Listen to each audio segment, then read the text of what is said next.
أعوذ بالله من الشيطان الرجيم.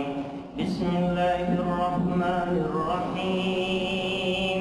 اتل ما أوحي إليك من الكتاب وأقم الصلاة إن الصلاة تنهى عن الفحشاء والمنكر ولذكر الله أكبر والله يعلم ما تصنعون. ولا تجادلوا أهل الكتاب إلا بالتي هي أحسن إلا الذين ظلموا منهم وقولوا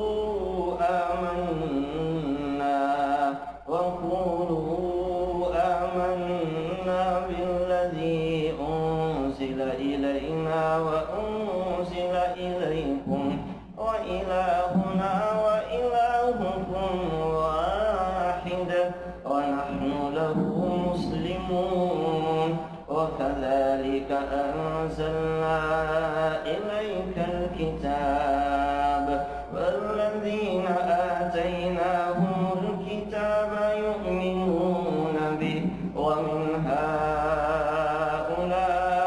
من يؤمن به وما يجحد بآياتنا إلا الكافرون.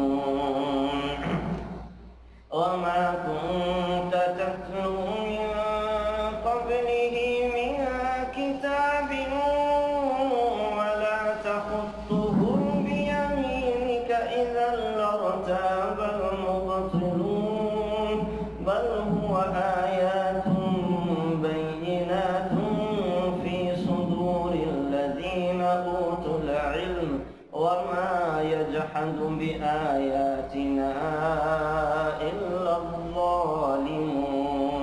وقالوا لولا أنزل عليه آيات من ربه قل إنما الآيات عند الله وإنما أنا نذير مبين. أولم يكفهم أنا أنزلنا عليك الكتاب يتلى عليهم إن في ذلك لرحمة وذكرى لقوم يؤمنون. صدق الله العظيم.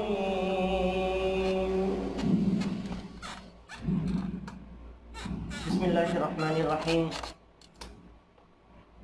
آج انشاءاللہ ہم 21واں پارہ اور 21ویں پارے میں جو اہم مضامین ہیں انشاءاللہ ان کے بارے میں ہم پڑھیں گے. اللہ تعالیٰ نے 21ویں پارے کی جو ابتدا کی ہے وہی بڑے عجب انداز میں کی ہے. اللہ تعالیٰ سرکار دو عالم صلی اللہ علیہ وسلم سے فرما رہے ہیں اتل ما اوحی الیک من الکتاب واقم الصلاۃ. آپ لوگوں پر قرآن کریم کی تلاوت کیجیے، لوگوں کو قرآن کریم کا بچلائیے، لوگوں سے کہیں کہ قرآن کریم کو پڑھا کریں.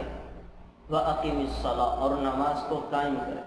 تو شروع میں اللہ تعالیٰ نے تلاوت اور نماز کی پابندی کا حکم دیا، تلاوت کا حکم دیا، نماز کی پابندی کا حکم دیا.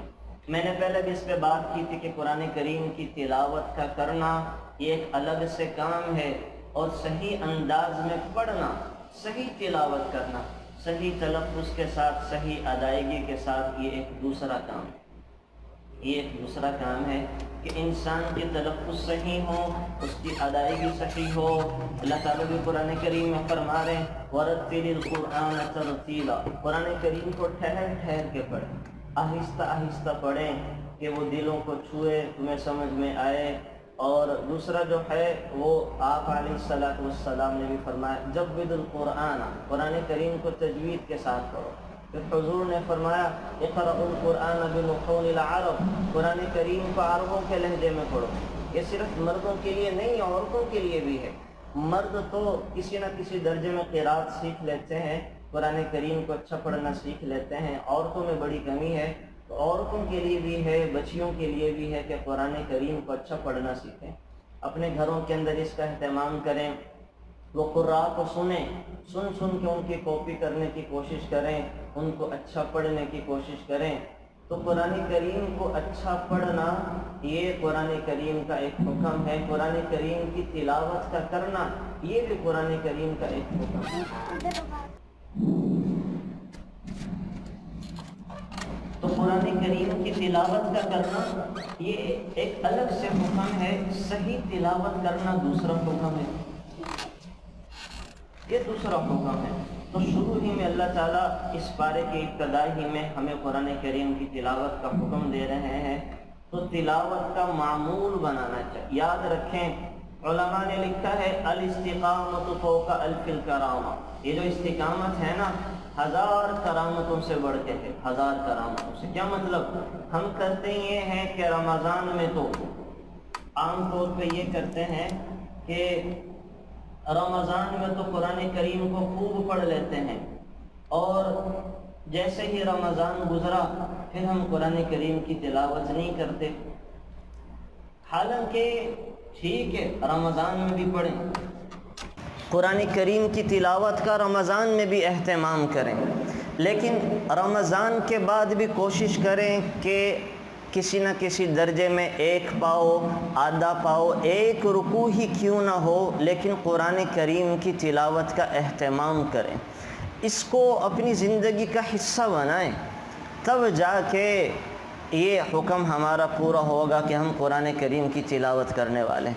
پھر اللہ تعالیٰ نے کہا وَأَقِمِ الصَّلَاةَ، نماز کو قائم کریں، یہاں پہ نماز کا حکم دیا، اور نماز کے بارے میں کہا کہ نماز کا فائدہ یہ ہے کہ یہ انسان کو بے حیائی بری باتوں سے روکتی ہے، انسان کو بری چیزوں سے دیکھیں ہر چیز کے اپنے اپنے فوائد ہوتے ہیں، ہر چیز کی برکتیں ہوتی ہیں۔ انسان ٹھنڈا پانی پیتا ہے پیاس بجھانے کے لیے، گرم پانی پیتا ہے سردیوں کے اندر اپنے گلے کی صفائی کے لیے، سردی گرمیوں کے کپڑے پہنتا ہے سردی گرمی سے بچنے کے لیے۔ اللہ تعالیٰ نے عبادات کا بھی فائدہ رکھا ہے۔ حج انسان کو غنی بناتا ہے۔ روزے کا مقصد کیا ہے؟ روزہ انسان کی زندگیوں میں تقوی لے کے آتا ہے۔ اگر روزہ رکھ کر بھی تقوی نہیں مل رہا تو سمجھ لیں کہ ہمارے روزے کے اندر کمی ہے، ہم نے جیسا سا روزہ رکھنا چاہیے تھا ویسا سا روزہ نہیں رکھا۔ ہم اپنا محاسبہ کریں، جائزہ لیں کہ سارے دن میں مجھ سے کیا غلطیاں ہو رہی ہیں کہ جو مجھے تقوی اور خوف خدا کی دولت نہیں مل رہی، میں نے بھوک بھی برداشت کی، پیاس بھی برداشت کی، تو کہیں نہ کہیں تو مسئلہ ہے جو مجھے فائدہ نہیں ہو رہا، کہیں نہ کہیں تو مسئلہ ہے۔ تو بہرحال اس چیز کے اندر ہمیں غور کرنا چاہیے کہ کہیں نہ کہیں وہ ضرور کوئی نہ کوئی مسئلہ ہوتا ہے کہ ہمیں چیزوں کے نتائج نہیں مل رہے ہوتے۔ تو روزے کا جو مقصد ہے وہ تقوی ہے۔ نماز کا مقصد کیا ہے؟ نماز کا مقصد قرآن کریم میں اللہ تعالیٰ بتا رہے ہیں کہ ان الصلاۃ تنہی عن الفحشاء والمنکر، نماز کا سب سے بنیادی مقصد وہ انسان کو یہ بے حیائی سے برے کاموں سے روکتی ہے، یہی وجہ ہے کہ جس نماز کے اندر بے حیائی سے رکنے کا، برے کاموں سے رکنے کا، گناہوں سے رکنے کی عادت نہ ڈلوائے وہ نماز نہیں ہے۔ ہم ذرا اپنا جائزہ لیں کہ ہماری نمازیں مصلوں تک محدود ہیں، مسجدوں تک محدود ہیں، لیکن ہماری نمازیں ہم سے گناہ نہیں چھڑواتی ہیں۔ اگر ہماری نمازیں ہم سے گناہ نہیں چھڑوا رہیں تو اس کا مطلب یہ ہے کہ ہم دوائی تو استعمال کر رہے ہیں لیکن دوائی ہمیں فائدہ نہیں پہنچا رہی۔ مسئلہ ہم میں ہے، مسئلہ دوائی میں نہیں ہے، مسئلہ نماز میں نہیں ہے، مسئلہ تو ہمارے اندر ہے کہ یہ نماز ہمیں فائدہ کیوں نہیں پہنچا رہی۔ اس کی وجہ کیا ہے کہ ہماری نماز میں کمی ہوتی ہے، نماز میں آداب میں کمی ہوتی ہے، شرائط میں کمی ہوتی ہے۔ بسا اوقات اللہ معاف فرمائے انسان کا جو غذا جانے والی پیٹ میں ہے اس میں مسئلہ ہوتا ہے، غذا میں مسئلہ ہو گیا تب بھی نماز انسان کو بے حیائی سے نہیں روکے گی، برے کاموں سے نہیں روکے گی، اور اگر آداب اور شرائط کے پورا کرنے میں مسئلہ ہو گیا تب بھی نماز انسان کو بے حیائی برے کاموں سے نہیں روکے گی۔ نماز میں فوکس ہی کوئی نہیں جا رہا، نماز میں دھیان ہی نہیں پڑ رہا۔ اسی طرح سے اگر خدا نہ خواستہ مسئلہ ہو گیا کہ انسان جو ہے وہ خشوع خضوع نہیں پیدا کر رہا نماز کے اندر، یا اس کی تلاوت درست نہیں ہے، نماز تو پڑھتا ہے لیکن تلاوت میں لحن جلی کرتا ہے، بڑی بڑی غلطیاں کرتا ہے، تو تب بھی یہ نماز اس کو گناہوں سے نہیں روکے گی۔ اچھا، اسی طریقے سے انسان جو ہے وہ یہ سارے کام کرتا ہے لیکن نماز کے اندر وہ غفلت کی طرح اس کو اس کے مطلب ہی نہیں پتہ، تب بھی انسان کی نماز اس کو برائیوں سے نہیں روکے گی۔ بہرحال ساری بات کا خلاصہ یہ ہے کہ نماز کے اندر اللہ نے یہ خاصیت رکھی ہے کہ انسان کو بے حیائی اور برائی سے روک دے۔ اگر کسی کی نماز اس کو نہیں روک رہی تو اپنی نماز کا جائزہ لے، نماز کی فکر کرے، نماز کو بہتر کرنے کی کوشش کرے۔ ابو العالیہ رحمۃ اللہ علیہ فرمایا کرتے تھے کہ نماز میں 3 صفات پانی چاہیے۔ نمبر 1 اخلاص، کہ نماز پڑھ رہا ہوں اللہ کو راضی کرنے کے لیے۔ نمبر 2 خشیت، کہ اسے نماز میں خوف خدا ہو، نماز میں خوف خدا ہو، اس کی نماز اس کو برائیوں سے روکتی ہو۔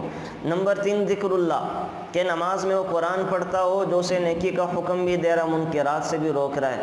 تو جس کی نماز میں یہ تینوں چیزیں نہیں ہیں، تینوں صفات نہیں ہیں، وہ حقیقت میں نماز نہیں ہے، وہ فارمیلٹیز پوری کر رہا ہے، وہ گناہ سے تو بچ گیا لیکن اس کو برکات نہیں مل۔ یاد رکھیں ہر چیز میں 2 چیزیں ہوتی ہیں، ہر نیکی میں ایک تو وہ نیکی کر کے انسان گناہ سے بچ جاتا ہے، دوسرا اس نیکی کی برکات بھی ہوتی ہیں۔ ہم نیکیاں کرتے ہیں گناہوں سے بچنے کے لیے کہ اللہ ناراض، ہم روزہ رکھتے ہیں کہ نہیں رکھیں گے تو اللہ ناراض ہو جائیں گے، ہم نمازیں پڑھتے ہیں اس وجہ سے کہ نہیں پڑھیں گے تو اللہ ڈانٹیں گے، ناراض ہو جائیں گے۔ یقین جاننے ہم اسی نیت سے پڑھتے ہیں کہ ہم نماز نہیں پڑھیں گے تو گھر والے کیا کہیں گے، اللہ کیا کہیں گے کہ ایک نماز قضا کرنے پہ بھی 2,88,00,000 سال انسان جہنم میں جلایا جائے گا۔ بس ہماری نیت اتنی ہوتی ہے، نیت کو بڑھائیں، یہ نیت کریں کہ مجھے تو نماز کا مقصد حاصل کرنا ہے، میں نماز اچھی کر لوں گا، اللہ تعالیٰ مجھے برائیوں سے روکیں گے، کہ نماز میں برائیوں سے روکنے کی اللہ نے خصوصیت رکھی ہے۔ میں روزہ اس نیت سے رکھوں تاکہ مجھے تقویٰ مل جائے، صرف خالی یہ نیت نہ ہو کہ میں نے روزہ رکھا تو اللہ راضی ہوں گے، رمضان گزر جائے گا، روزہ رکھنا ثواب کا کام ہے، ٹھیک ہے، یہ بھی سارے اجر و عظیم اور بڑے بڑے عبادت کے کام ہیں، لیکن نیت کو بڑھائیں۔ نیت روزہ رکھنے میں یہ کیا کریں کہ میں روزہ رکھوں گا تاکہ اللہ تعالیٰ مجھے تقوی والی زندگی نصیب فرمائے۔ تو بہرحال یہاں پہ اپنی نمازوں کا جائزہ لینے کی ضرورت ہے کہ اللہ تعالیٰ نماز کے بارے میں بڑی اہم چیزیں ذکر کر رہے ہیں۔ پہلے میں آپ کو یہ اس کا خلاصہ سا بتا دوں، پھر انشاءاللہ ہم جو ہیں وہ اہم چیزوں کے اوپر کچھ بات کر لیں گے۔ پہلے سارے پارے کا خلاصہ میں ذکر کر دوں، پھر اللہ تعالیٰ جو ہے آپ علیہ الصلاۃ والسلام کی صداقت کی علامتیں بتا رہے ہیں کہ میرے نبی سچ ہے، ان کی علامتیں، ایک سب سے بڑی علامت کیا ہے کہ آپ علیہ الصلاۃ والسلام کے سچ ہونے کی سب سے بڑی علامت کہ آپ علیہ الصلاۃ والسلام امی ہیں۔ امی کسے کہتے ہیں؟ جو نہ لکھنا جانتا ہو، نہ پڑھنا جانتا ہو، نہ لکھنا سیکھا ہو، نہ پڑھنا سیکھا ہو، نہ سیکھا ہو نہ جانتا ہو۔ اگر سرکار دو عالم صلی اللہ علیہ وسلم لکھنا پڑھنا جانتے تو باطل اور مشرکین یہ اعتراض کرتے کہ آپ نے تو لکھ پڑھ کر یہ کلام بنا لیا ہے اور ہم پر رعب جما رہے ہیں، وہ پھر یہ اعتراض کرتے۔ تو اللہ تعالیٰ نے آپ علیہ الصلاۃ والسلام کو نہ لکھنا سکھایا نہ پڑھنا سکھایا تاکہ جب قرآن پیش کریں تو ان کو لگے کہ یہ ان کا خود کا کلام نہیں ہے بلکہ اللہ تعالیٰ کا بھیجا ہوا کلام اور قرآن ہے۔ پھر اللہ تعالیٰ فرماتے ہیں کیا قرآن کا معجزہ ان کے لیے کافی نہیں ہے؟ جس کی طرح کی کوئی آیت کوئی صورت بنانے سے یہ سارا عرب عاجز ہے، بڑے بڑے بلغاء اور فصحاء عاجز ہیں، کیا یہ اتنا کافی نہیں ہے کہ قرآن کو یہ معجزہ سمجھیں؟ یہ میرے نبی سے معجزے مانگتے ہیں، یہ میرے نبی سے معجزے مانگتے ہیں، کیا قرآن کا معجزہ کافی نہیں ہے؟ اور میرے نبی کی شفقت دیکھیں آپ امت والوں پہ، کئی دفعہ کفار نے اپنی مرضی کے معجزے مانگے ہیں کہ آپ یہ کام کر دیں ہم مان جائیں گے، لیکن اللہ تعالیٰ نے ان کی مرضی کے معجزے نہیں دکھائے۔ کیوں؟ اللہ کی سنت ہے کہ جب امت والے مرضی کے معجزے مانگا کرتے تھے اور پھر وہ ان معجزوں کو دیکھ کر ایمان نہ لے کر آئیں تو اللہ کا طریقہ یہ تھا کہ اللہ تعالیٰ پھر ساری قوم کو تباہ و برباد کر دیتے تھے، پھر کسی کو نہیں چھوڑتے تھے۔ لیکن اللہ تعالیٰ نے امت محمدیہ کو باقی رکھنا تھا، بچانا تھا، اس وجہ سے ان کی یہ ضد پوری نہیں کی۔ مثلا صالح علیہ السلام کی قوم نے معجزہ مانگا کہ ہمیں اس پہاڑ سے کوئی گابن اونٹنی پیدا کر کے دکھائی جائے، اللہ تعالیٰ نے کر دی، نہیں ماننے تو اللہ تعالیٰ نے ہلاک کر دیا، اللہ تعالیٰ نے ہلاک کر دیا۔ حضرت موسیٰ علیہ السلام کی قوم کے 70,000 لوگوں نے کہا کہ ہمیں یہ معجزہ دکھائیں، اور 70 رؤساء نے کہا کہ اللہ ہم سے کلام کرے تب جا کے ہم اللہ کی بات مانیں گے۔ اب جب اللہ نے کلام بھی کیا پھر بھی وہ اس کو جھوٹ سمجھنے لگے، اللہ نے سب کو مار دیا۔ تو اللہ تعالیٰ نے امت محمدیہ پر شفقت رحم کی وجہ سے کہ ان کی من مرضی کے معجزے نہیں دیے، اگر من مرضی کے معجزے دے دیتے اور وہ نہ مانتے تو پھر امت محمدیہ میں سے کئی لوگ زمین پر نہ رہ پاتے۔ تو اس وجہ سے اللہ تعالیٰ نے ان کی ضد پوری نہیں کی اور قرآن کریم کے شکل میں معجزہ عطا کیا۔ اور قرآن کریم ایسا معجزہ ہے، کل بھی معجزہ تھا، آج بھی معجزہ ہے۔ قرآن کریم کے احکامات پر کوئی چیلنج نہیں کر سکتا۔ قرآن کریم کی یہ شان ہے کہ جیسے جیسے سائنس ترقی کرتی جا رہی ہے، سائنس بڑھتی جا رہی ہے، قرآن کریم کی حقانیت واضح ہوتی جا رہی ہے۔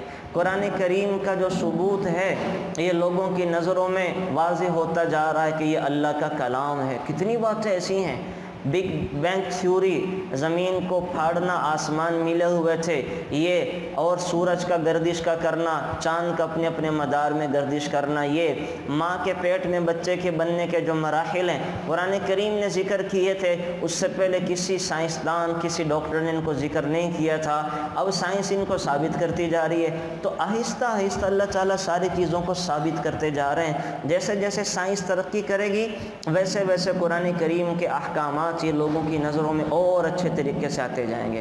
تو یہاں پہ اللہ تعالیٰ نے یہ ذکر کیا۔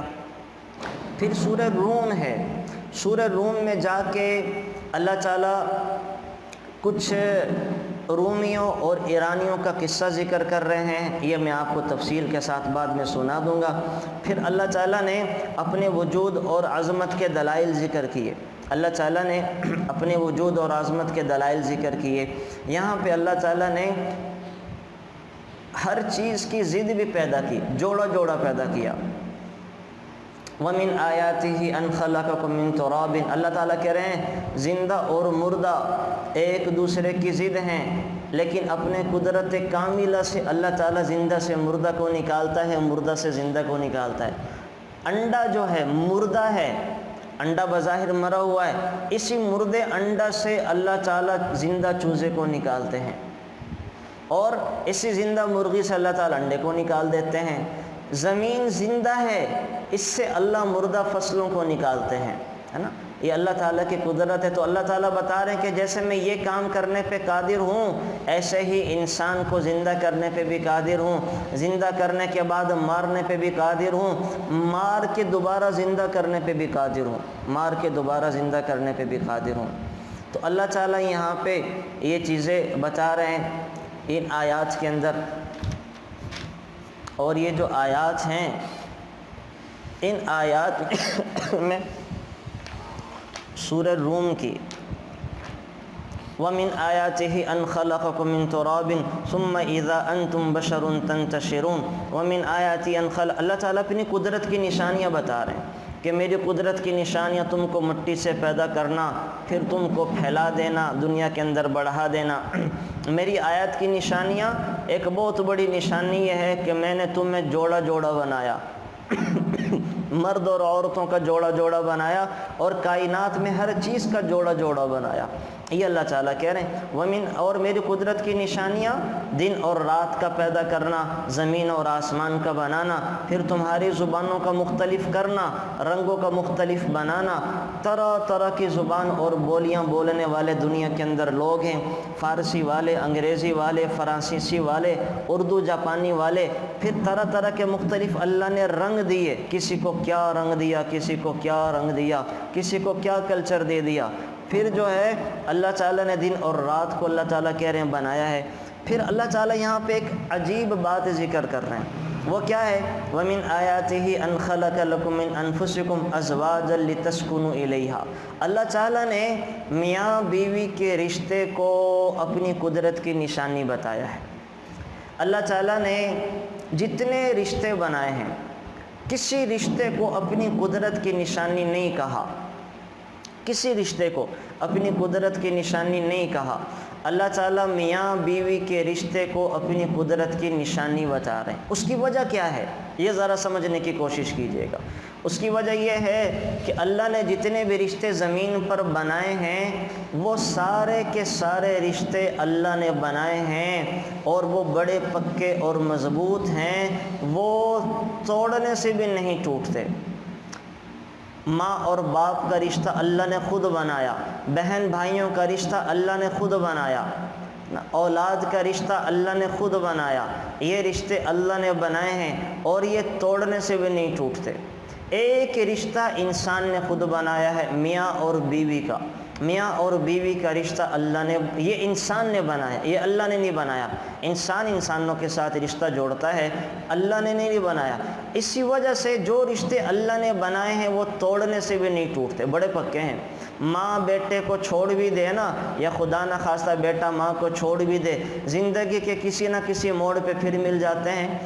بیٹا باپ کو نکال بھی دے، زندگی کے کسی نہ کسی موڑ پہ پھر مل جاتے ہیں۔ یہ بہن بھائی علیحدہ بھی ہو جائیں 40 سال کے بعد بھی آپس میں مل جاتے ہیں، ایک دوسرے کو چھوڑ کے توڑ کے پھر بھی جڑ جاتے ہیں کہ یہ رشتے اللہ نے بنائے ہیں۔ انسان لاکھ دفعہ توڑنا چاہے یہ ٹوٹنے سے بھی نہیں ٹوٹتا، ٹوٹنے سے بھی نہیں ٹوٹتا۔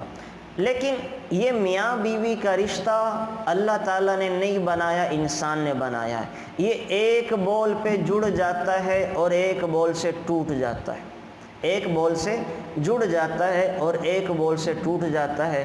تو اللہ تعالیٰ نے اس رشتے کی حساسیت کی وجہ سے اور اس رشتے کی نزاکت کی وجہ سے کہ ایک بول پہ یہ ٹوٹ بھی جڑ بھی جاتا ہے، نکاح کے ایک بول پہ جڑ گیا اور اللہ سب کی حفاظت فرمائے، طلاق کے ایک بول پہ یہ ٹوٹ جاتا ہے، تو اللہ تعالیٰ اس رشتے کو اپنی قدرت کی نشانیاں کہہ رہے ہیں۔ اور آپ کو عجیب بات بتاؤں، اللہ تعالیٰ نے قرآن کریم میں جتنی آیات اس رشتے کے بارے میں اتاری ہیں کسی رشتے کے بارے میں نہیں اتاری۔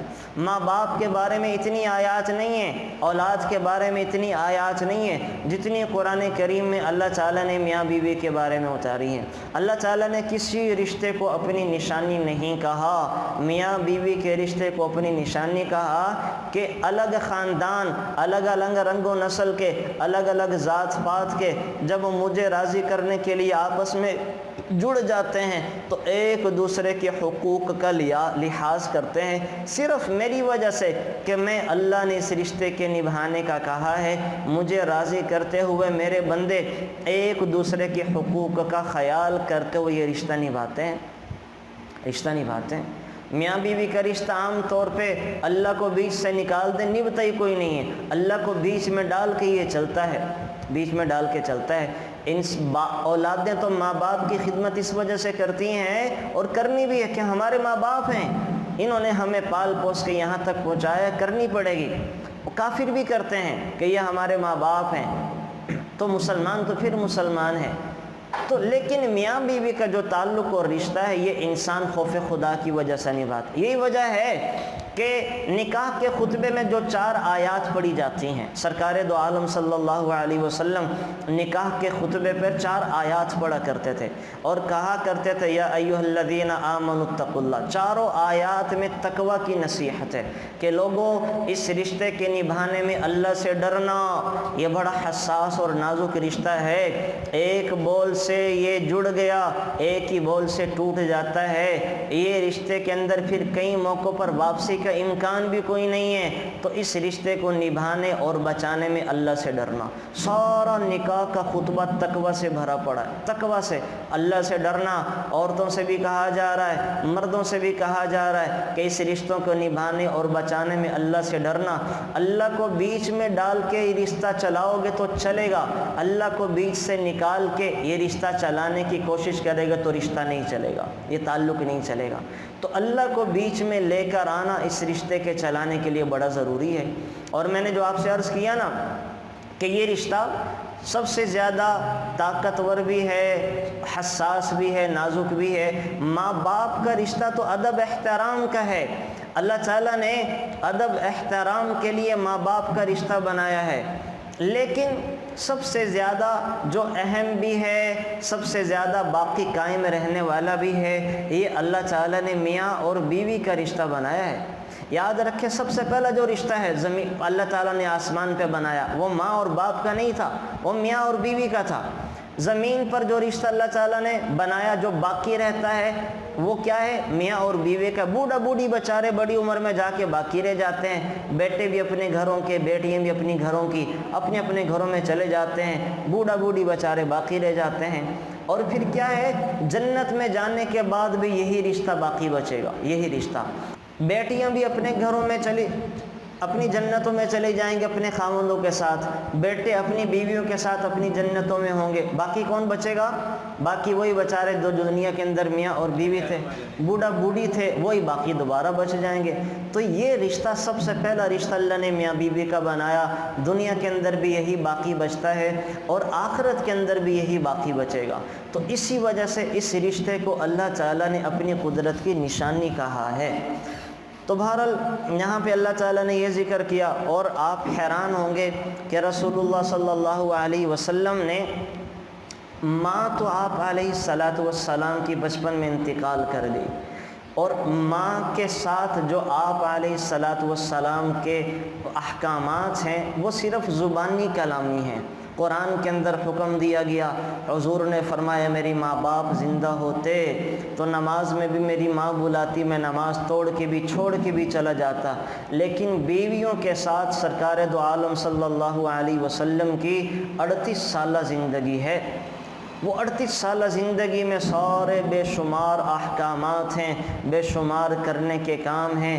یہ 38 سالہ مثالی نمونہ میرے نبی علیہ السلام نے بیویوں کے ساتھ زندگی گزار کے ہمیں بتایا ہے۔ تو اس رشتے کو چونکہ ہم ہندوستانی ہیں، ہمارے ہاں اس رشتے میں افراط اور تفریط کا شکار ہو گئے، بعضوں نے اس کو ہی سب کچھ دیوی اور دیوتا بنا لیا، اور بعضوں نے اللہ معاف فرمائے اس رشتے کو پامال کرنا شروع کر دیا۔ تو بڑا ہمارے ساتھ میاں بیوی کے رشتے کو بچانے نبھانے میں ظلم اور زیادتیاں ہوئیں۔ سمجھنے کی بات اس میں ہمیں قرآن و احادیث کی روشنی میں کہ ہر ایک کو اس کا مقام و مرتبہ دینا پڑے گا، ہر ایک کو اس کی جگہ دینی پڑے گی، تب جا کے یہ رشتہ نبھتا ہے اور چلتا ہے۔ تو بہرحال اللہ تعالیٰ نے اس رشتے کو اپنی نشانی کہا ہے، باقی کسی رشتے کو قرآن کریم میں اپنی نشانی نہیں بتایا۔ پھر آگے چل کر اللہ تعالیٰ سورہ لقمان ہے، سورہ لقمان کے اندر اللہ تعالیٰ بہت ساری چیزوں کو ذکر کر رہے ہیں، یہ میں انشاءاللہ آپ کو بھی تفصیل کے ساتھ بتا دوں گا۔ حضرت لقمان علیہ السلام کے بارے میں اور حضرت لقمان علیہ السلام کی نصیحتیں اور وصیتیں ہیں۔ پھر اسی صورت کے آخر میں اللہ تعالیٰ نے یہ 5 چیزوں کا ذکر کیا جس کو مفاتیح الغیب کہا جاتا ہے۔ ان غیب کی چیزوں کا علم اللہ تعالیٰ نے کسی کو بھی نہیں عطا کیا۔ اللہ تعالیٰ فرما رہے ہیں ان اللہ عندہ علم الساعہ، قیامت کا علم اللہ تعالیٰ نے کسی کو بھی نہیں دیا، کسی کو بھی نہیں دیا۔ علامتیں بتائی ہیں کہ قیامت کی علامتیں کیا ہیں، جمعہ کا دن ہوگا اور جناب جو ہے اس سے پہلے بڑی بڑی علامتیں ظاہر ہو جائیں گی، سورج بڑی چمک کے ساتھ نکلے گا، موٹی موٹی علامتیں بتائی ہیں، موٹی موٹی علامتیں، لیکن یہ نہیں بتایا کہ کون سے سال میں کون سی صدی کا کون سا دن ہوگا، یہ اللہ نے کسی نبی کو بھی نہیں بتایا۔ وَيُنَزِّلُ الْغَيْثَ، اللہ بارش کہاں اور کتنی برسائے گا یہ علم اللہ نے کسی کو نہیں دیا۔ آپ نے دیکھا ہوگا محکمہ موسمیات والے پیشن گوئیاں کرتے ہیں فلانے دن بارش ہوگی، آسمان پر بادل ہوتے ہیں، بارش کوئی نہیں ہوتی۔ وہ پیشن گوئی کوئی نہیں کرتے بارش نہیں ہوگی، بارش ہو جاتی ہے۔ وہ کرتے ہیں تھوڑے وقت کی، زیادہ وقت تک برستی رہتی ہے۔ وہ زیادہ وقت کی کرتے ہیں، تھوڑی دیر کے بعد بارش ختم ہو جاتی ہے۔ تو اللہ تعالیٰ نے بارش کا علم کسی کو نہیں دیا، کہاں برسے گی کتنی برسے گی۔ ماں کے پیٹ میں بچہ کن اوصاف کا حامل ہے، پیٹ کے اندر بچہ ہے، نیک بخت ہے بدبخت ہے، سعادت مند ہوگا یا بد نصیب ہوگا، یہ علم اللہ نے کسی کو نہیں دیا۔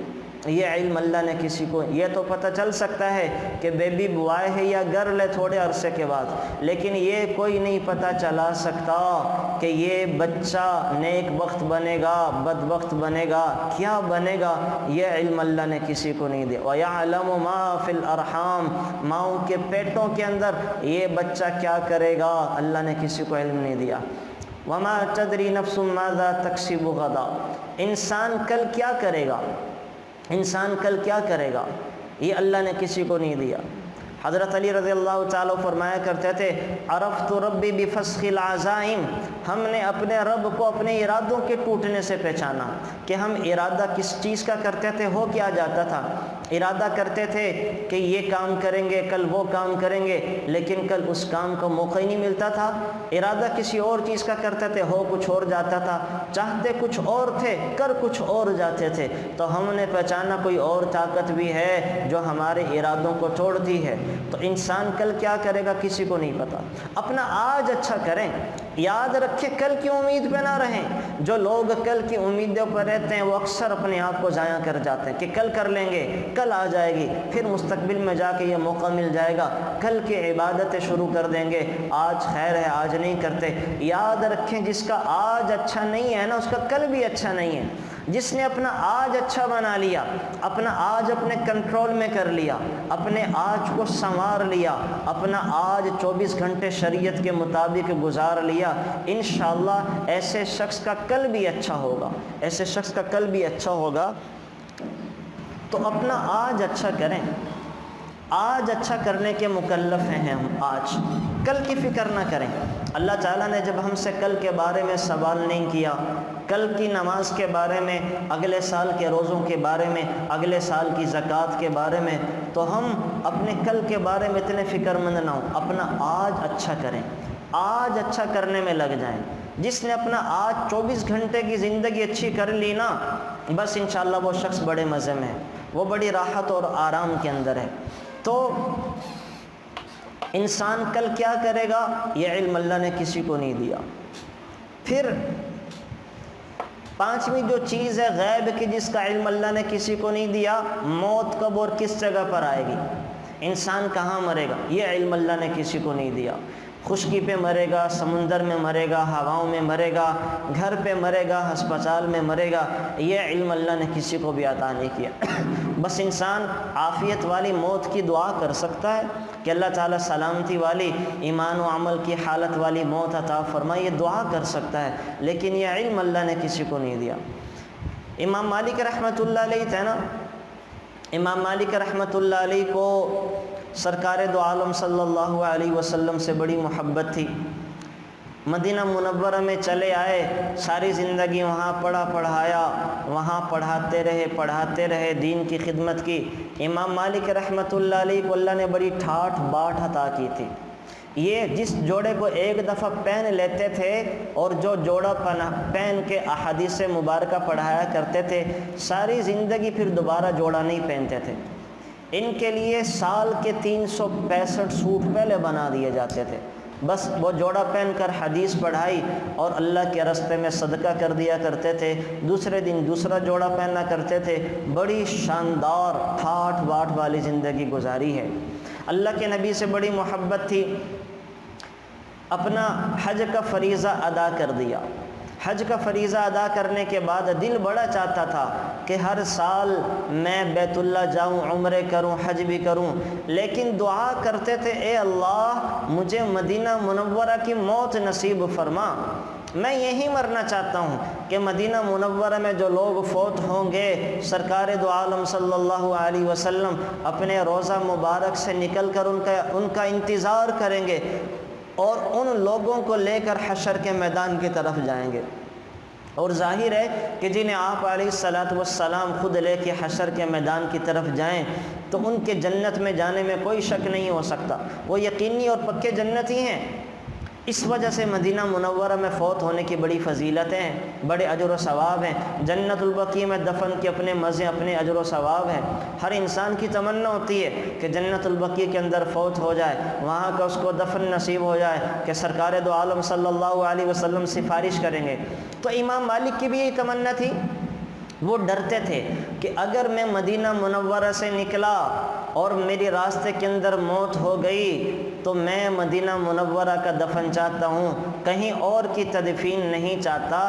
تو امام مالک وہ عمرے کرنے نہیں جاتے تھے، حج پہ نہیں جاتے تھے، نہ عمرے پہ جاتے نہ حج پہ جاتے، اپنے شہر کے اندر ٹھہرے رہتے، لیکن دعا بڑی کرتے تھے اللہ تعالیٰ سے، یا اللہ کسی طرح سے مجھے بتا دے، کسی طرح سے مجھے سمجھا دے کہ میری موت کب آئے گی، میں کب مروں گا۔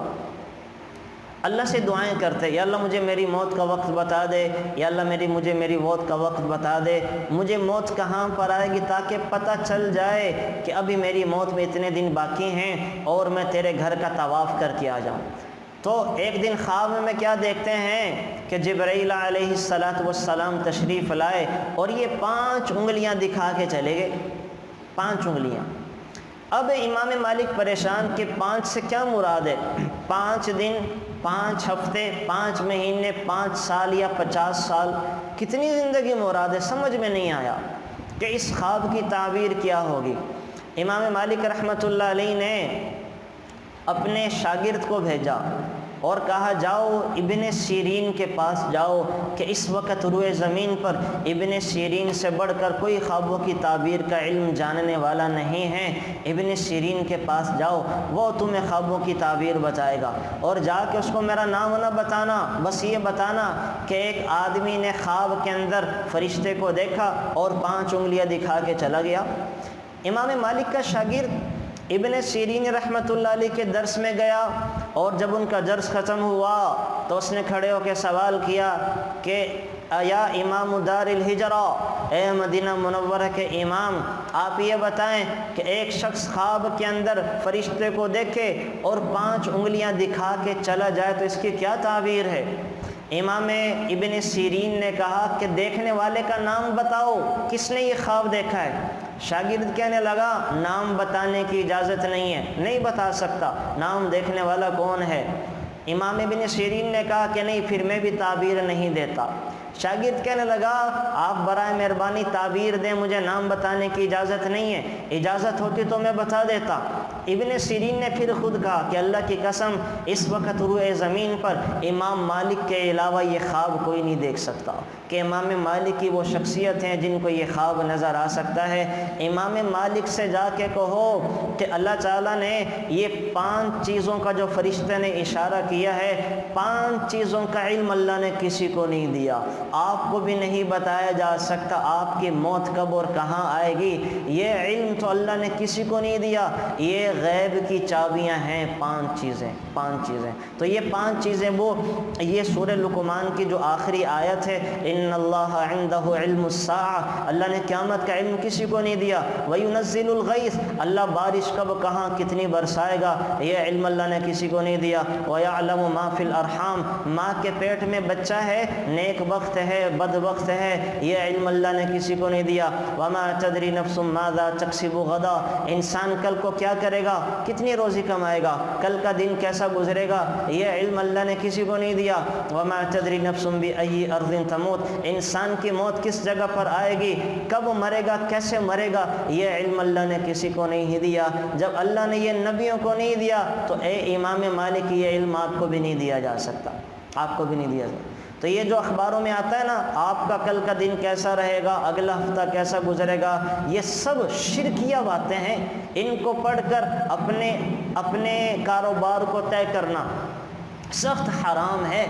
یہ ستاروں کی چال دیکھ کر اور برجوں کی چال دیکھ کر جناب اندازے لگانا کہ کل کا دن کیسا گزرے گا، پھر جو ان کو پڑھتا ہے نا اس کا دن اسی حساب سے گزرتا ہے، وہ پھر وہم کا مریض، نفسیاتی مریض اپنا کاروبار ان برجوں کو دیکھ کے کرتا ہے کہ یہ برج اب کہاں پہ آ گئے اور اس مہینے میں کیا ہوگا کیا، تو یہ تو پیشن گوئیاں ہیں جو اللہ تعالیٰ نے کسی انبیاء کو بھی نہیں بتائی ہیں، تو یہ حرام ہے، سخت حرام، ان پیشن گوئیوں یا ان ستاروں کی چال کے اعتبار سے اپنی زندگی گزارنا یا اپنے آپ کو آگے بڑھانا، تو ان چیزوں پر یقین نہیں کرنا چاہیے، نہ ماننا چاہیے۔ تو یہ آیت جو ہے سورہ لقمان کی جو آخری آیت ہے، اس کو مفاتیح الغیب بھی کہا جاتا ہے، غیب کی چابیاں، یہ غیب کی 5 چابیاں ہیں جن کا علم اللہ تعالیٰ نے کسی کو بھی عطا نہیں کیا۔ یہاں موٹی موٹی باتیں جو ہیں وہ کچھ میں نے آپ سے ذکر کر دی۔ پھر سورۃ سجدہ ہے، سورہ سجدہ۔ اچھا، سجدے کے حوالے سے میں ایک چیز ذکر کر دوں۔ قرآن کریم میں 14 سجدے ہیں احناف کے ہاں۔ سورہ حج کا دوسرا سجدہ نہیں ہے، وجاہدوا فی اللہ حق جہاد، یہ سجدہ نہیں ہے۔ 14 سجدے ہیں، 14 سجدے کرنا یہ واجب ہے، واجب۔ اب اس کا طریقہ یہ ہوتا ہے کہ جب انسان تلاوت کر رہا ہو، اس کو سجدہ تلاوت کہا جاتا ہے۔ سجدہ تلاوت یعنی قرآن کریم کی تلاوت کرنے کا سجدہ۔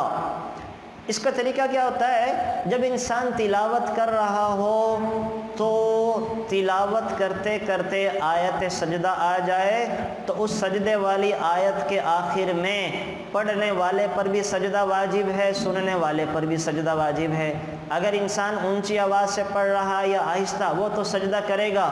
اگر سننے والے نے سن لیا اور اس کو پتہ تھا، آیت سجدہ کا نہیں پتہ تھا، اس پر سجدہ کرنا واجب ہے، واجب ہے۔ اچھا، ایک بات۔ دوسری بات، آیت سجدہ کوئی بار بار تلاوت کر رہا ہے، بار بار پڑھ رہا ہے، اگر تو ایک ہی جگہ پر بیٹھے بیٹھے بار بار پڑھ رہا ہے تو ایک ہی سجدہ کرے گا، زیادہ نہیں کرے گا۔ ہاں، اگر آیت سجدہ کو گھوم پھر کے پڑھ رہا ہے، کئی جگہوں پر پڑھ رہا ہے، تو پھر وہ کئی سجدے کرے گا جتنی جگہوں پر گھوم پھر کے پڑھ رہا ہے۔ جیسے حفظ والی بچیاں یا حفظ والے بچے ایک جگہ پر بیٹھ کر یاد کر رہے ہیں، ایک ہی سجدہ کریں گے۔ گھوم پھر کے پڑھ رہے ہیں تو جتنی دفعہ پڑھی اتنے سجدے کریں گے۔ یہ تو ہے سجدے کا۔ اب سجدہ کریں گے کیسے؟ سجدہ تلاوت کا طریقہ یہ ہے کہ انسان بیٹھا بیٹھا جہاں بیٹھا ہے، جیسے تلاوت کر رہا ہے، سجدے میں چلا جائے، قبلہ رخ ہو، بس نیت یہ کر لے کہ سجدہ تلاوت جو کہ واجب ہے ادا کر رہا ہوں، یہ نیت کر کے سجدہ میں چلا جائے۔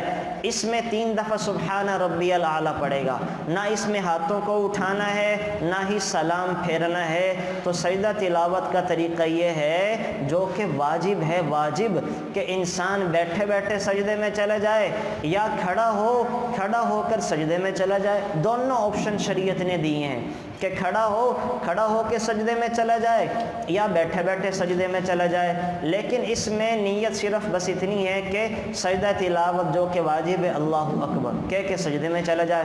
سجدے میں 3 دفعہ سبحان ربی الاعلیٰ، سبحان ربی الاعلیٰ، سبحان ربی الاعلیٰ پڑھے گا، اور اس کے بعد بیٹھ کے نہ سلام پھیرے گا نہ کچھ اور، اپنی عبادت میں اپنے کام میں مشغول ہو جائے۔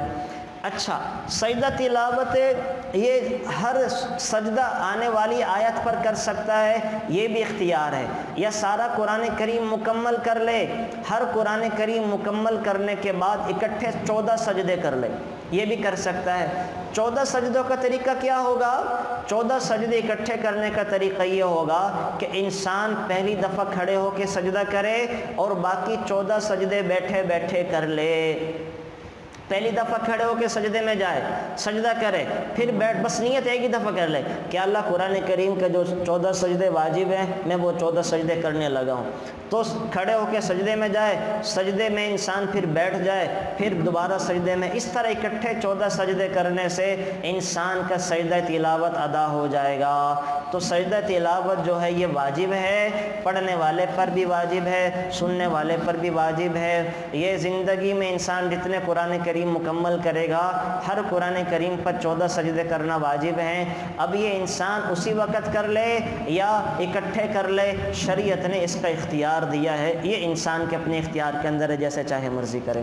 اچھا، یہاں پہ پھر اللہ تعالیٰ نے اپنی قدرت کے دلائل بتائے ہیں اور مجرموں کا حال بتایا ہے کہ مجرم قیامت کے دن کیسے ہوں گے، کہ مجرم قیامت کے دن سر جھکائے کھڑے ہوں گے، ان پر ذلت چھائی ہوئی ہوگی، وہ آرزو کریں گے کہ کاش ہمیں دنیا میں لوٹا دیا جاتا اور ہم نیک اعمال شروع کرتے، تمنا کریں گے قیامت کے دن مجرم یا اللہ ہمیں ایک موقع دے دے, ہم دنیا میں جائیں گے, تجھے راضی کریں گے, تیری مان کر آئیں گے, ہم نے دیکھ بھی لیا سن بھی لیا کہ جنت بھی ہے جہنم بھی ہے, یا اللہ ہمیں ایک موقع عطا کر دے, اب تجھے ناراض نہیں کریں گے. اللہ کہیں گے کہ ہاں ہم نے تمہیں سمجھانے کے لیے قرآن بھی بھیجا تھا, میرے نبی کا فرمان بھی تھا, علماء بھی تمہیں بتایا کرتے تھے, تمہیں ڈرایا کرتے تھے, لیکن تم نے اس سانس کو چانس کو سانس نہیں جانا, تم نے سمجھنے کی کوشش کی, اب تم نے سب دیکھ لیا, اب تمہیں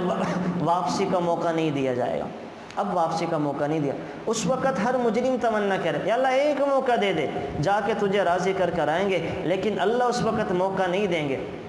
تو اسی وجہ سے جب تک ہماری سانس ہے اللہ نے ہمیں چانس دیا ہے, جتنا اللہ کو راضی کر سکتے ہیں کر لیں. تو مجرموں کا حال یہ ہوگا, روئیں گے, چیخیں گے, چنگھاڑیں گے, چلائیں گے, یا اللہ ایک موقع دے دے, نرجع انا کنا نعمل, ہم اچھے کام کریں گے, تجھے راضی کریں گے, لیکن اللہ موقع نہیں دیں گے.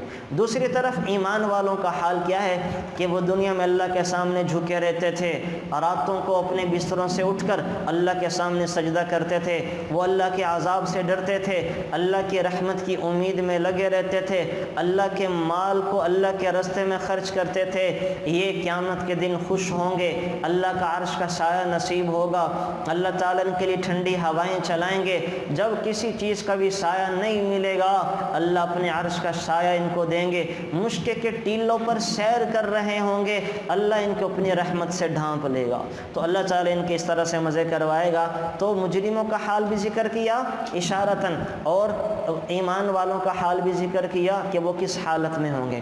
پھر اللہ تعالیٰ نے سورہ احزاب یہاں پہ 21ویں پارے میں ذکر کی ہے. سورہ احزاب کے اندر جو غزوۃ الاحزاب پیش آیا اس کا ذکر کر دیا. یہ اب میں کچھ چیزیں آپ کے سامنے جو موٹی موٹی ہیں وہ انشاءاللہ ذکر کر دیتا ہوں تاکہ یہ چیزیں ہمارے سامنے آ جائیں. یہاں پر ایک تو اللہ تعالیٰ نے زکوٰۃ کا اشارہ کیا. زکوٰۃ کی طرف اللہ تعالیٰ نے اشارے کیے ہیں کہ میرے بندے وہ جو زکوٰۃ ادا کرتے ہیں. یاد رکھیں, آج میں آپ کو زکوٰۃ کے بارے میں موٹے موٹے مسائل ذکر کر دوں کہ زکوٰۃ فرض کس پہ ہے اور دینی کس کو ہوتی ہے, اور زکوٰۃ کے موٹے موٹے مسائل کیا ہیں. موٹا سا ضابطہ یاد رکھیں, 5 چیزیں ہوتی ہیں کہ جن کے اوپر زکوٰۃ فرض ہے.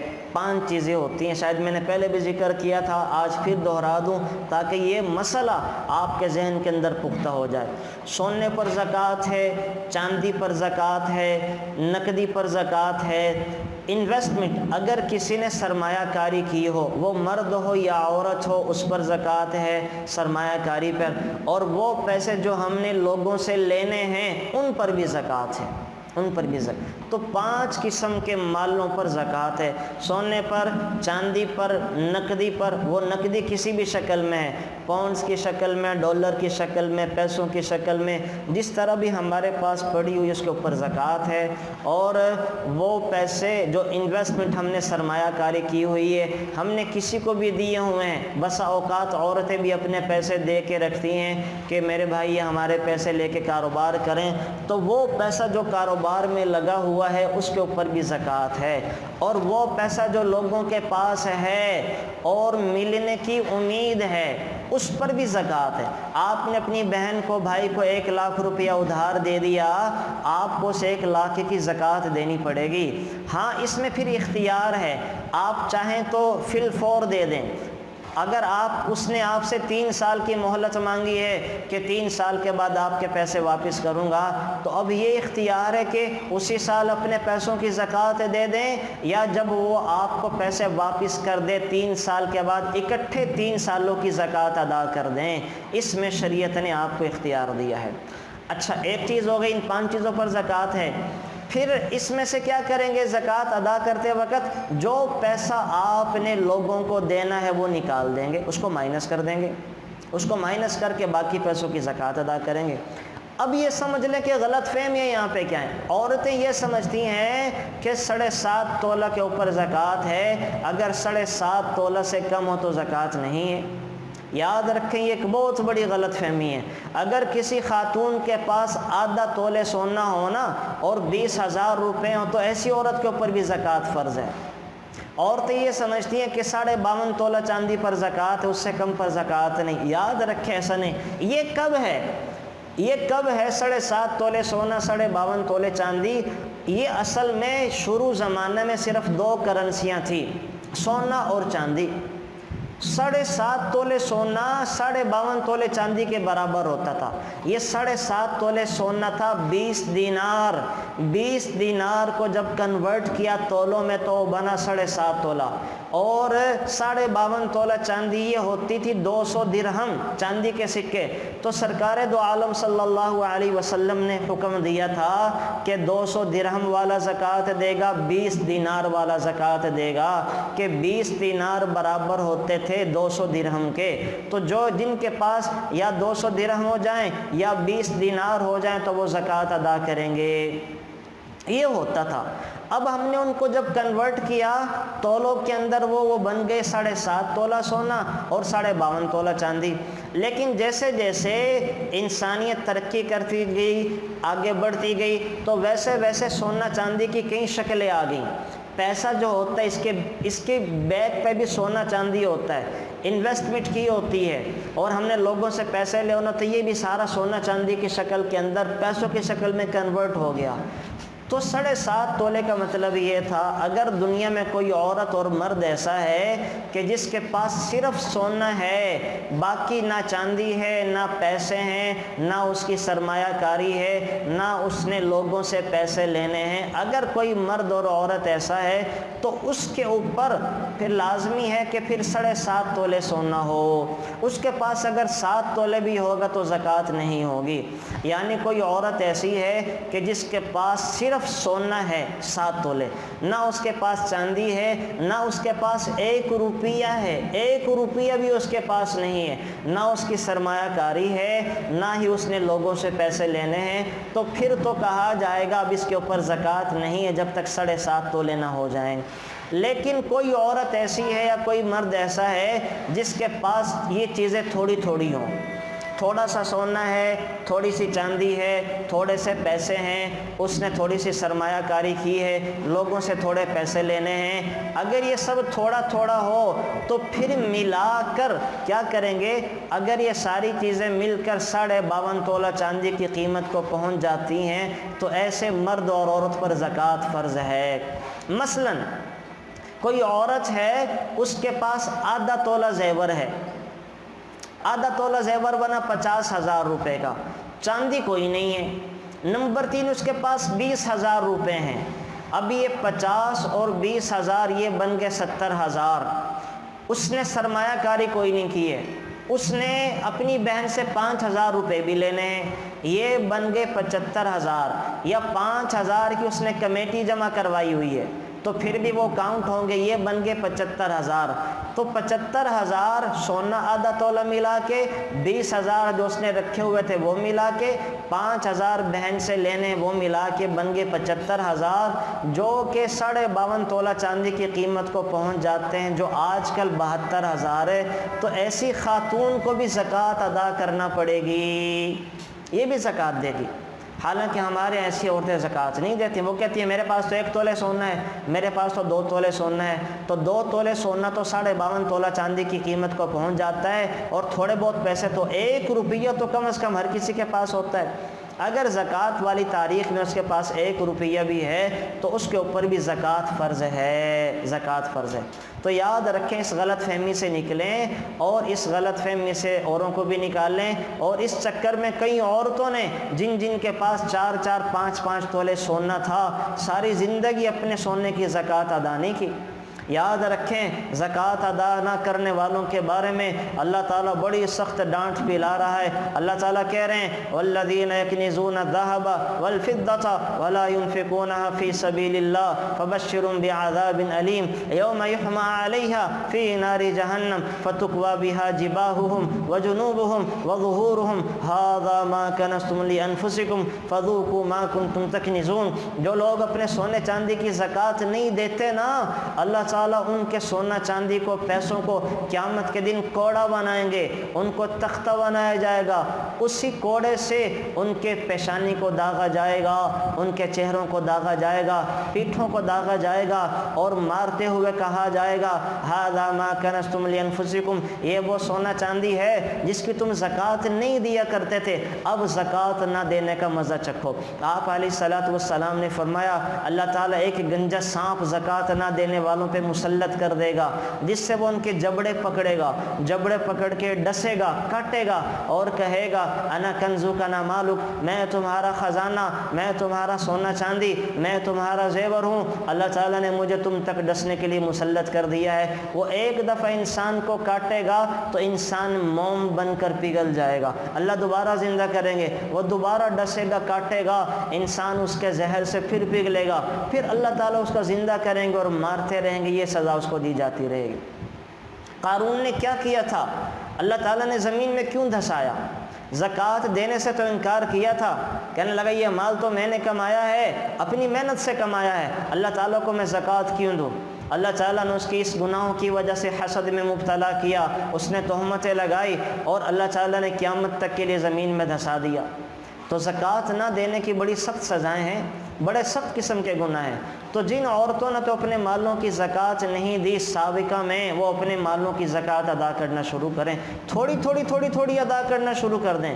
پیسہ نہیں بنتا، پچھلے 10 سالوں میں ان کے پاس 3 تولے زیور تھا، تو اب یہ 10 سالوں کا 30 تولے بن گیا، 30 تولے زیور کی زکوٰۃ ادا کریں گی۔ کوشش کریں کہ اپنے آخری سانس نکلنے سے پہلے ہم اپنے مالوں کی زکوٰۃ دے دیں، ادا کر دیں۔ نہیں خدا نہ خواستہ اکٹھی دی جاتی، تھوڑی کر کے دے دیں۔ ہر مہینہ بھی انسان دے سکتا ہے، 2 ہزار 1 ہزار کر کے، جیسے اللہ توفیق عطا فرمائے۔ تو بہرحال ایک مسئلہ تو یہ ذہن میں رکھیں کہ بہر صورت عورتوں کو اپنے زیور کی زکوٰۃ ادا کرنی پڑے گی۔ اچھا، پھر دوسری بات یہ ہے کہ اب یہ میں نے آپ کو بتا دیا کہ ایک تو غلط فہمی جو ہے وہ عورتیں یہ سمجھتی آتی تھی کہ 7.5 تولے پر ہے، تو اس کا مطلب یہ ہے کہ صرف کوئی عورت دنیا میں ایسی ہے کہ جس کے پاس سونے کے علاوہ کوئی بھی چیز نہیں ہے، تو تب شریعت کہتی ہے کہ 7.5 تولے ہوگا۔ لیکن اگر تھوڑی چیزیں ہوں، جیسے ہمارے یہاں تھوڑی ہوتی ہیں، تھوڑا سا پیسے بھی ہیں، تھوڑا سا زیور بھی ہے، تھوڑی سی چاندی بھی ہے، تو اب سب چیزوں کو ملا کر پھر 7.5 تولہ نہیں دیکھیں گے، پھر ہم 52.5 تولہ چاندی کی قیمت دیکھیں گے، جو اب کی تاریخ میں 72,000 ہے۔ تو جس کے پاس 72,000 کا سونا چاندی پیسے بن جاتے ہیں، ایسے مرد عورت کے اوپر زکوٰۃ فرض ہے۔ ایسی بچی کے اوپر بھی، اگر کوئی بچی 15 سال سے بڑی ہے، اس کے پاس یہ چیزیں ہیں، اس کے اوپر بھی زکوٰۃ فرض ہے، وہ بھی زکوٰۃ دے گی۔ نمبر 2 چیز جو ایک بڑی غلط فہمی ہے، وہ یہ سمجھا جاتا ہے کہ ہر مال کے اوپر سال گزرنا ضروری ہے۔ بچیاں کہتی ہیں، مرد کہتے ہیں میرے پاس پیسہ رمضان سے 1 مہینے پہلے آیا ہے، یہ میری امی کی طرف سے، سسرال کی طرف سے 1 مہینہ پہلے گفٹ ملا ہے، تو اس پر تو سال نہیں گزرا۔ یاد رکھیں، زندگی میں پہلی دفعہ سال گزرنا ضروری ہے جب اللہ نے مال دیا تھا۔ ایک دفعہ سال گزر گیا تو پھر کسی مال کے اوپر سال گزرنا ضروری نہیں ہے۔ اگر وہ زکوٰۃ والی تاریخ سے 1 دن پہلے بھی آیا تو اس مال کی بھی زکوٰۃ ادا کرنا پڑے گی۔ آپ یکم رمضان کو اپنی زکوٰۃ ادا کرتے ہیں، آپ نے طے کر رکھا ہے یکم رمضان، اب 28 شعبان کو آپ کے پاس کہیں سے 1 لاکھ روپیہ آ گیا، آپ کے میاں جی نے آپ کے لیے کوئی رنگ بنوا دی، والدہ یا والد کی طرف سے اس میں جہیز میں کوئی چیز آ گئی، یا میراث میں کوئی چیز آ گئی، یا سسرال کی طرف سے کچھ آ گیا، اب وہ 2 دن پہلے آیا رمضان سے، تو آپ کو اپنے اس مال کی بھی زکوٰۃ ادا کرنی پڑے گی جو زکوٰۃ والے دن سے 2 دن پہلے آیا ہے، 2 دن پہلے آیا، اس کی بھی زکوٰۃ ادا کرنی پڑے گی۔ یہ مسئلہ میں اس وجہ سے بتا رہا ہوں کہ یہ بڑے اہم ہیں، یہ فرائض کے اندر داخل ہیں، اور ان میں ہماری بڑی کوتاہیاں ہیں، نہ لوگ بتاتے ہیں نہ ہم سنتے ہیں، اس وجہ سے میں یہ ڈیٹیل سے آج بتانا چاہ رہا ہوں۔ تو ایک دفعہ سال گزرنا ضروری ہے، باقی کسی مال پر بھی سال گزرنا ضروری نہیں ہے، وہ 1 دن پہلے آئے اس کی بھی زکوٰۃ ادا کرنا پڑے گی۔ 2 چیزیں۔ تیسری بات ہے اچھا اگر 1 دن پہلے مال چلا گیا تب زکوٰۃ نہیں دینی پڑے گی۔ مثلا آپ نے یکم رمضان اپنی زکوٰۃ کی تاریخ طے کر رکھی ہے، 28 شعبان کو آپ نے اپنا زیور بیچ کر رہنے کے لیے گھر خرید لیا، 28 شعبان کو آپ نے اپنا زیور بیچ کر اپنی بیٹی کے لیے سامان خرید لیا، اب اس کی کوئی زکوٰۃ نہیں ہے، اس لیے کہ یکم رمضان کو آپ نے دیکھنا آپ کے پاس کتنے پیسے ہیں، یکم رمضان کو آپ نے 5 چیزیں گن لینی ہیں، اپنا سونا چاندی نقدی مال تجارت، وہ پیسے جو لوگوں کو دیے ہوئے ہیں اس کا حساب آپ نے اپنی جو تاریخ طے کر رکھی ہے اس تاریخ کو آپ حساب لگا لیں، اس کے پہلے جو آیا یا چلا گیا اس کا حساب نہیں ہوگا، اس دن آپ دیکھ لیں آپ کے پاس کتنا ہے، تو اس سے پہلے چلا گیا کوئی نہیں ہوگا۔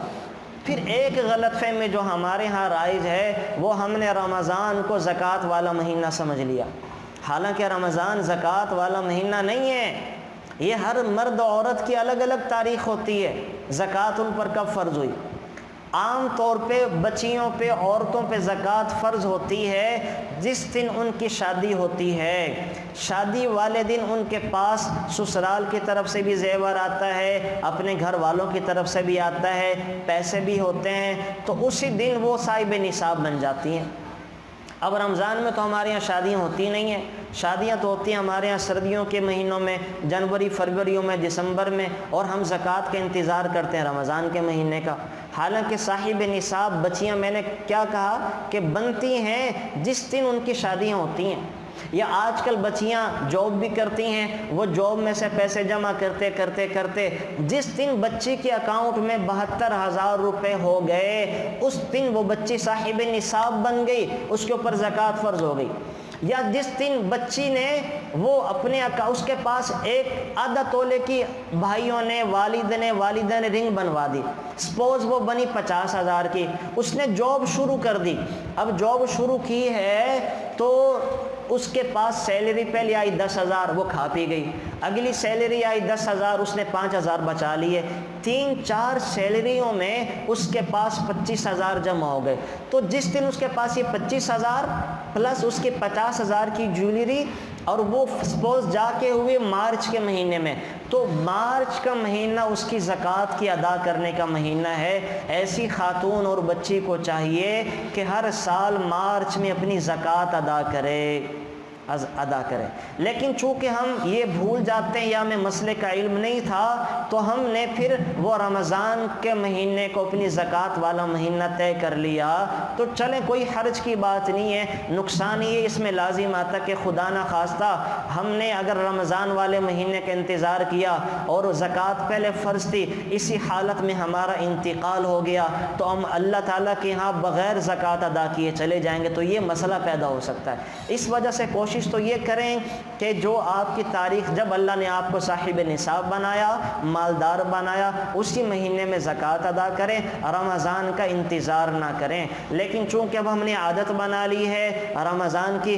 اب اپنے آپ کو اسی عادت پہ رکھیں اور تھوڑے سے پیسے اضافی دے دیں تاکہ ہمارے ذمے کوئی دین یا زکوٰۃ کے طرف سے پیسے واجب اور باقی نہ رہیں۔ اس میں یہ ہو گیا۔ اچھا، یہ 2-3 باتیں ہوگی۔ ایک بات یہاں پہ یہ ہے، بعض عورتیں وہ اپنے ہاں زیور رکھتی ہیں کہ بچیوں کی شادی کریں گی، یاد رکھیں زیور جس نیت سے بھی رکھا جائے وہ استعمال میں ہو یا استعمال میں نہ ہو، زیور بچیوں کے جہیز کے لیے شادی کے لیے رکھا جائے، یا زیور حج عمرے کی نیت سے رکھا جائے، یا زیور رکھا جائے کہ اس سے مدرسہ یا مسجد بنوائیں گے، اس زیور کی بھی زکوٰۃ ادا کرنی پڑے گی۔ جس نیت سے بھی آپ نے زیور رکھا ہے ہر صورت میں زیور کی زکوٰۃ ادا کرنی پڑے گی، وہ معاف نہیں ہے۔ اچھا، اسی طرح سے ہمارے ہاں پلاٹ خرید لیتے ہیں بچیوں کے لیے، تو اگر تو پلاٹ خریدا ہے کہ اس میں میری بچی رہے گی، یا کوئی بھی پلاٹ انسان نے خریدا ہے رہائش کے لیے، تو رہائش والے پلاٹ پر زکوٰۃ نہیں ہے۔ ہاں، اگر پلاٹ لیا ہے کہ اس کو بیچ کر کہیں اور گھر بنائیں گے تو پھر اس پلاٹ کی زکوٰۃ ہوگی۔ اچھا، اسی طریقے سے ہم کمیٹی جمع کروا کے رکھتے ہیں، ہم نے 70,000 روپے جمع کروا دیے کمیٹی میں، ابھی ہماری بیسی نہیں نکلی، کمیٹی نہیں نکلی، تو جو پیسے ہم نے کمیٹی میں جمع کروائے ہیں 70,000، ان 70,000 کی بھی زکوٰۃ ادا کرنا پڑے گی۔ ان کی بھی زکوٰۃ ادا کرنا پڑے گی۔ تو یہ موٹی موٹی سی باتیں ہیں، مسئلے زکوٰۃ کے حوالے سے بہت سارے رہ گئے، ان میں سے پوچھ لیا کریں، اس میں بڑے حساس اور نازک مسئلے ہیں، موٹے موٹے اصول ضابطے میں نے ذکر کر دیے ہیں، باقی ہم بات آگے بڑھاتے ہیں، تھوڑا سا ٹائم رہ گیا تاکہ یہ باتیں بھی اس کے اندر جو ہیں وہ ذکر ہو جائیں۔ تو بہرحال زکوٰۃ میں جو غلط فہمیاں ہیں کہ عورتیں سمجھتی ہیں کہ 7.5 تولے پر ہے، آپ کو میں نے اس کا فلسفہ بتا دیا، عورتیں یہ سمجھتی ہیں کہ ہر مال پہ سال گزرنا ضروری ہے، یہ بھی غلط فہمی ہے، زندگی میں پہلی دفعہ سال گزرنا ضروری ہے، باقی جو مال دوران سال ایک دن پہلے بھی آیا اس کی بھی زکوٰۃ دی جائے گی۔ اچھا، اسی طریقے سے بچوں بچیوں کے لیے جو پیسہ رکھا ہوا ہے، جس مرضی نیت سے رکھا ہو اس پیسے کی بھی زکوٰۃ ادا کرنی پڑے گی۔ زیور استعمال کے لیے ہو، لاکر میں رکھا ہو، وہ بسکٹ کی شکل میں ہے، ڈلی کی شکل میں ہے، ہر صورت میں اس کی زکوٰۃ ادا کی جائے گی، اس کی معافی نہیں ہے۔ اور زکوٰۃ ادا نہ کرنے پر شریعت نے بڑے سخت قسم کی ڈانٹ پلائی ہے اور بڑے سخت قسم کے وبال جو ہے اللہ تعالیٰ نے رکھے ہیں۔ یہاں آگے چل کے جی اللہ تعالیٰ نے جو سورہ روم کے اندر نا، یہ جو سورہ روم ہے، الف لام میم غلبت الروم، یہاں کچھ مسائل شرط کے حوالے سے ذکر کیے ہیں، وہ میں آپ کو ذرا اشارہ اس کی طرف کرا دیتا ہوں۔ ہوا یہ تھا کہ جب رسول اکرم صلی اللہ علیہ وسلم مکہ مکرمہ میں تھے نا، تو ایران والوں نے روم والوں پر حملہ کیا، چونکہ ایران کے لوگ تھے آگ کے پجاری، آتش پرست، اور روم کے لوگ تھے عیسائی، یہ اہل کتاب تھے۔ آپ علیہ السلام بھی اہل کتاب ہیں، مسلمان بھی اہل کتاب ہیں، عیسائی بھی اہل کتاب ہیں، تو ظاہری بات ہے جب انسان جو اہل کتاب ہو تو ایک کا میلان دوسرے کی طرف ہو جاتا ہے۔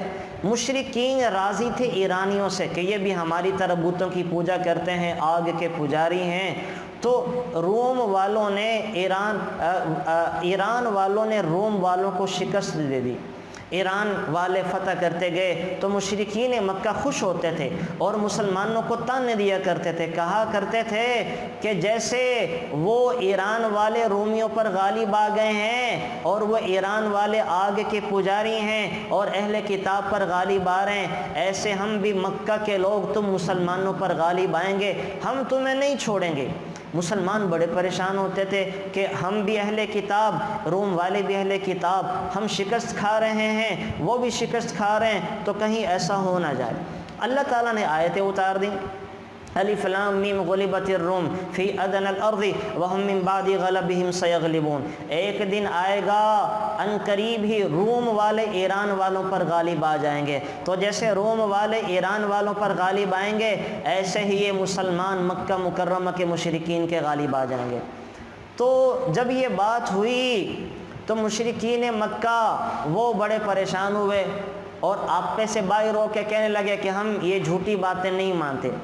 ابی بن خلف مقابلے پر آ گیا، وہ کہنے لگا کہ تم جھوٹ بولتے ہو۔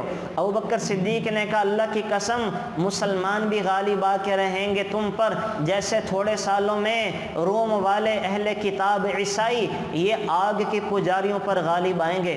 تو یہ امیہ بن خلف کہنے لگا، ابی بن خلف کہ شرط لگاتے ہو؟ ابو بکر صدیق نے کہا شرط لگا لو۔ اس وقت تک چونکہ شرط کے ناجائز ہونے کے احکام نہیں آئے تھے، شرط حلال تھی، شرط لگانا جائز تھا۔ ابو بکر صدیق نے شرط لگا لی کہ 3 سالوں کے اندر 10 اونٹ لگا لو اور یہ روم والے یہ مشرکین پہ غالب آ جائیں گے، آگ کے پجاریوں پہ غالب آ جائیں گے۔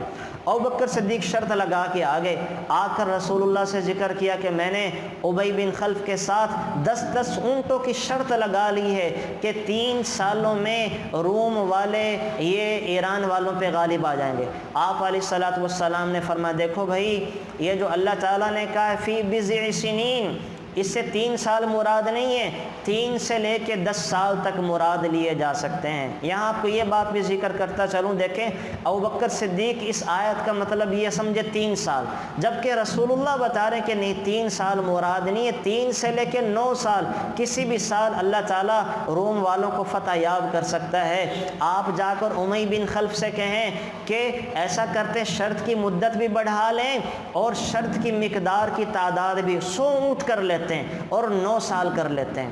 تو یہاں پہ یہ نقطہ بھی بتایا کہ قرآن کریم کو انسان خود سے نہیں سمجھ سکتا جب تک رسول اللہ کے تفسیر کو بیچ میں نہ لے کے آ رہا ہے۔ اسی لیے ہم آپ سے کہتے ہیں کہ براہ راست قرآن کریم کا ترجمہ نہ پڑھا کریں، تفسیر کو پڑھا کریں۔ تفسیر کا بغیر قرآن کریم کو نہیں سمجھا جا۔ ابوبکر صدیق جیسے شخص نہیں سمجھ سکے جب تک اللہ کے نبی نے وضاحت نہیں کر دی، تو بغیر وضاحت کے قرآن کریم کو نہیں سمجھا جا سکتا۔ ابوبکر صدیق نے شرط لگا لی اور کہا کہ ایسا کرو کہ 100 اونٹ کر لو اور جو ہے وہ 9 سال کی مدت تک کر لو۔ تو چنانچہ ایسا ہوا، 7ویں سال اللہ تعالیٰ نے 7 سال ہونے کے اوپر جب آئے تھے تو اللہ تعالیٰ نے روم والوں کو فتح دی اور ایران والوں کو شکست دے دی۔ اب وہ امی بن خلف وہ اپنی یہ قسم ہار گیا اور یہ جو شرط لگائی تھی یہ ہار گیا۔ اللہ تعالیٰ نے اہل کتاب کو فتح عطا کی، تو وہ چونکہ جو بھی تھے لیکن اپنی بات کے پکے ہوا کرتے تھے، 100 اونٹ دیے، 100 اونٹ دیے۔ اب یہ 100 اونٹ لے کر ابوبکر صدیق رضی اللہ تعالیٰ عنہ رسول اللہ صلی اللہ علیہ وسلم کے پاس آ گئے اور آ کر آپ علیہ الصلاۃ والسلام کو بتایا کہ میں نے شرط جیت لی ہے، ان 100 اونٹوں کا کیا کریں؟ تو اس وقت شرط کے حرام ہونے کے احکام بھی اللہ نے اتار دیے۔ رسول اللہ نے فرمایا کہ یہ حرام مال ہے، اس کو صدقہ کر دو، حرام مال ہے، اس کو صدقہ کر دو۔ اب یہاں آپ کو میں 2 چیزیں بتانے لگوں، غور سے سنیے گا۔ ایک تو پہلے اس کو سمجھ لیں کہ شرط جو ہوتی ہے وہ 2 طرفہ ہوتی ہے، کہ جیسے ہمارے یہاں کرکٹ میں بچے لگا دیتے ہیں، گھروں میں لوڈو کھیلتے ہوئے لگا دیتے ہیں کہ جو ہارے گا وہ کوک پلائے گا، جو ہارے گا وہ پیزا کھلائے گا، یاد رکھیں، اور جو جیتے گا وہ نہیں کھلائے گا، وہ کھائے گا صرف۔ تو یہ شرط لگانا جائز نہیں ہے، یہ حرام ہوتا ہے۔ ہاں اس طرح سے کیا جا سکتا ہے، کوئی تیسرا آدمی کہے، 2 بچے گھروں میں لوڈو کھیل رہے ہیں، بچے گھروں میں جو ہیں وہ کچھ اور کھیل رہے ہیں، تیسرا ابا یا اماں آ کے کہہ دے کہ جو جیتے گا نا، جو جیتے گا اس کو جو ہے وہ پیزا کھلایا جائے گا، ہارنے والے کو نہیں کھلایا جائے گا، یہ جائز ہے۔ کوئی تیسرا آدمی انعام دے دے یہ تو ہوتا ہے جائز، لیکن 2 کھیلنے والے یہ کہیں کہ جو ہارے گا وہ جرمانہ بھرے گا، جو ہارے گا وہ پیسے ادا کرے گا، تو یہ جائز نہیں ہوتا، یہ ہوتا ہے حرام۔ تو اس کا تو کیا جائے خیال کہ شرط ہوتی ہے جانبین کی طرف سے، اگر ایک طرف سے پیسے ہوں دوسرے کی طرف سے نہ ہوں تو یہ شرط نہیں ہوتی، یہ حلال اور جائز ہے کہ ایک کہہ دے چلو یار اگر میں ہار گیا نا میں پیسے کھلاؤں گا، میں تمہیں یہ چیز کھلاؤں گا، جیت گیا تو میں کچھ نہیں، ہاں جیت گیا تو کچھ نہیں، تو ایک طرفہ شرط یہ ہوتی ہے جائز۔ نمبر 2 بات جو یہاں پر رسول اللہ نے بتا دی کہ حرام مال کا صدقہ کرنا واجب ہے۔ یاد رکھیں اگر کسی نے کسی کا مال لوٹ کھسوٹ لیا، بہنوں کو بھائیوں نے حق نہیں دیا تھا، بعد میں جا کے بھتیجوں کو پتہ چلا کہ ہمارے ابا نے تو پھوپھیوں کا حق دبایا اور وہ ہمارے پاس میراث میں آ گیا، تو بھتیجوں کے ذمہ لازم ہے اور جناب یہ ننند کے ذمہ لازم ہے کہ اپنی بھائی کی بہن کو اس کا حق واپس کر دے۔ یہ مال کھانا جائز نہیں ہے، اس لیے کہ یہ ان کے پاس غلط رستوں سے آیا، ان کے خامند اپنی بہنوں کا حق دبا کے ان کو میراث میں دے کے چلے گئے۔ تو یہ جو مال ہے نا جو حرام مال ہوتا ہے، اگر تو پتہ ہے کہ یہ کس کا ہے اس کو واپس کرنا ضروری ہے۔ خدا نخواستہ آپ نے کسی کا مال چرا لیا، ڈاکہ ڈال لیا، کسی کے پیسے زیادہ لے لیے، تو اب اگر آپ کو پتہ کہ وہ بندہ کہاں ہے کس جگہ پہ ہے تو اس کو پیسوں کا واپس کرنا ضروری ہے۔ اور اگر آپ کو لگتا ہے کہ میں پیسے واپس کروں گا یہ بتا کے کہ یہ میں نے تمہارے کھا لیے تھے، چوری کر لیے تھے گھر سے، تم ہمارے گھر آئے تھے میں نے والیٹ سے نکال لیے تھے، بتانے میں بے عزتی ہوگی، تو کسی ہیلے بہانے سے دے دے، اس کے بچوں کو عیدی کے نام پہ دے دے، اس کے بچوں کو گفٹ کے نام پہ دے دے، کسی نام پہ بھی دے دے، پھر بتانا ضروری نہیں ہے کہ یہ میں نے اس طرح دبائے اور کھائے ہیں، وہاں بتانا ضروری نہیں ہے۔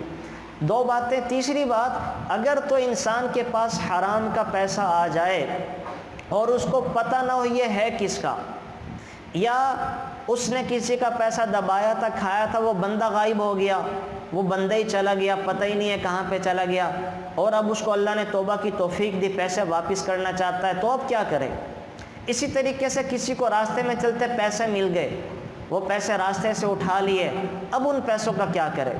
آپ دکان سے کہیں سے گروسری یا شاپنگ کر کے لائے اور جو دکاندار نے چیز دی بیچارے نے دھوکے میں آ کے زیادہ دے دیا، پیسے کم لے لیے، اب آپ کو پتہ چلا کہ پیسے میری طرف اس کے بنتے ہیں اور وہ بندہ مجھے ملے گا نہیں، تو ایسے پیسے جو آپ کے پاس ہیں کسی کے اور مالک کا نہیں پتہ کون ہے، تو ایسے پیسے وہ اس آدمی کی طرف سے نیت کر کے کسی مستحق کو دے دینے چاہیے، صدقہ کر دینا چاہیے مدرسے میں، مسجد میں، یا کسی مستحق کو۔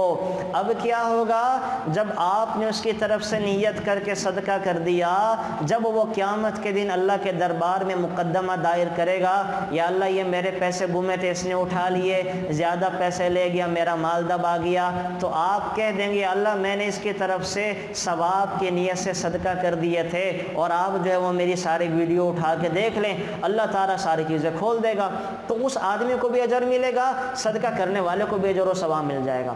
تو یہ حل ہوتا ہے ان پیسوں کا کہ جو پیسے انسان کے پاس ہوں، اگر تو وہ مستحق تک پہنچا سکتا ہے اس کو پہنچائے، واپس کر دے، اور جس کے ہیں نہیں پتہ وہ کہاں ہے، کہاں چلا گیا، تو پھر ان پیسوں کو صدقہ کر دیں گے، جیسے ابو بکر صدیق رضی اللہ تعالیٰ عنہ نے صدقہ کر دیا تھا۔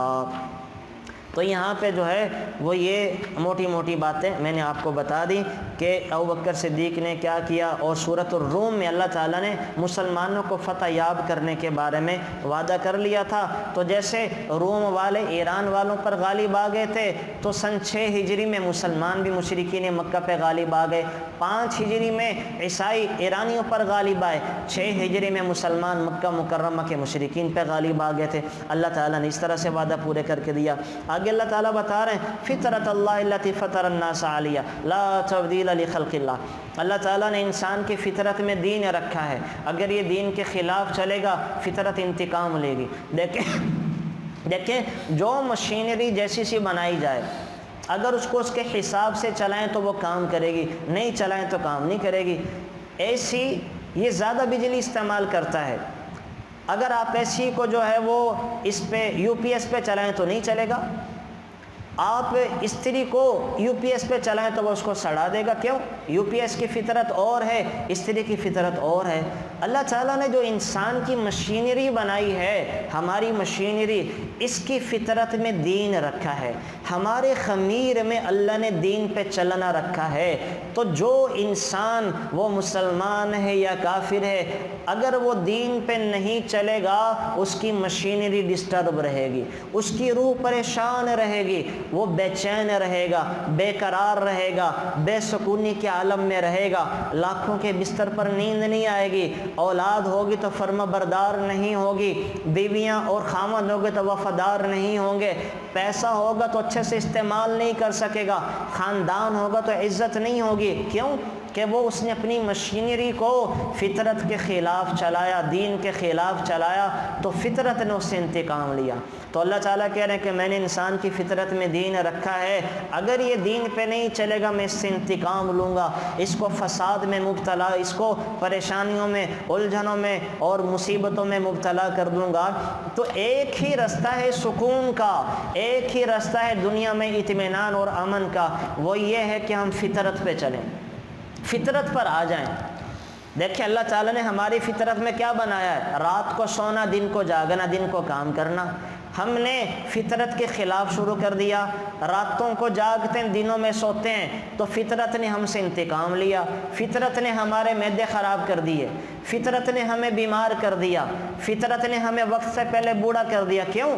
ہم نے فطرت کے خلاف اس 6 فٹ کے جسم کو چلانے کی کوشش کی، اور جو بھی فطرت کے خلاف چلے گا فطرت اس سے انتقام لے گی، فطرت انتقام لے۔ اس لیے یاد رکھیں کبھی بھی اپنے آپ کو فطرت کے خلاف نہ چلائیں۔ فطرت کیا؟ دین ہے، دین کے، شریعت کے، رسول اللہ کی تعلیمات کے خلاف جب بھی ہم چلیں گے فطرت ہم سے انتقام لے گی، ہمارے جسموں سے بھی انتقام لے گی، روحوں سے بھی انتقام لے گی، ہمارے جسموں کو بھی بیمار کر دے گی، روحوں کو بھی بیمار کر دیں گی۔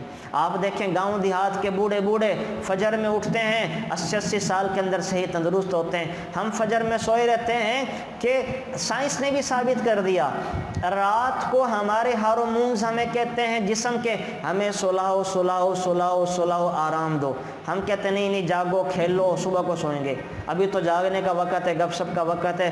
صبح جب فجر میں ہوتی ہے تو ہمارے باڈی کے ہارمونز ہمیں کہتے ہیں ہمیں جگاؤ جگاؤ جگاؤ، ہمیں جاگنا ہے. ہم کہتے نہیں نہیں سوتے رہو سوتے رہو سوتے رہو, تم تو ابھی تو سوئے ہو. اب کیا ہوتا ہے 40-45 سال کے بعد ہم ایکسپائر ہونا شروع ہو جاتے ہیں, بوڑھے ہو جاتے ہیں, بڑھاپا آ جاتا ہے, بیماریاں ڈیرے ڈال لیتے. کیوں کہ ہم نے اپنی مشینری کو, جسم کو فطرت کے خلاف چلایا, فطرت نے انتقام لیا. تو یاد رکھیں فطرت انتقام لیتی ہے. اس انتقام سے بچنے کا ایک ہی راستہ ہے کہ ہم اپنے آپ کو فطرت کے مطابق چلائیں, فطرت کے حساب سے چلائیں.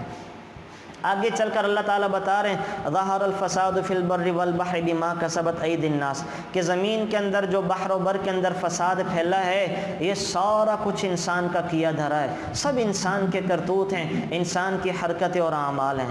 تو یاد رکھیں اس زمین میں جتنا بھی فساد, سمندروں میں جو طغیانی آتی ہے, ہواؤں میں جو ویرانی آتی ہے, یا جو پریشانی آتی ہیں, زمین آسمان میں بڑی بڑی آفتیں ہیں, زمین ہلتی ہے, آسمان ہلتا ہے, آسمان پر کالی آندھیاں اور سرخ آندھیاں جب چلتی ہیں تو اللہ تعالیٰ کہہ رہے ہیں یہ انسان کا کیا دھرا ہے, انسان کے کرتوت ہیں, انسان کے کرتوت ہیں. بزرگ تو فرمایا کرتے تھے اگر سمندر میں 2 مچھلیاں مر جاتی ہیں بغیر کسی وجہ کے, یہ بھی انسان کے برے اعمال کی وجہ سے ہوتا ہے.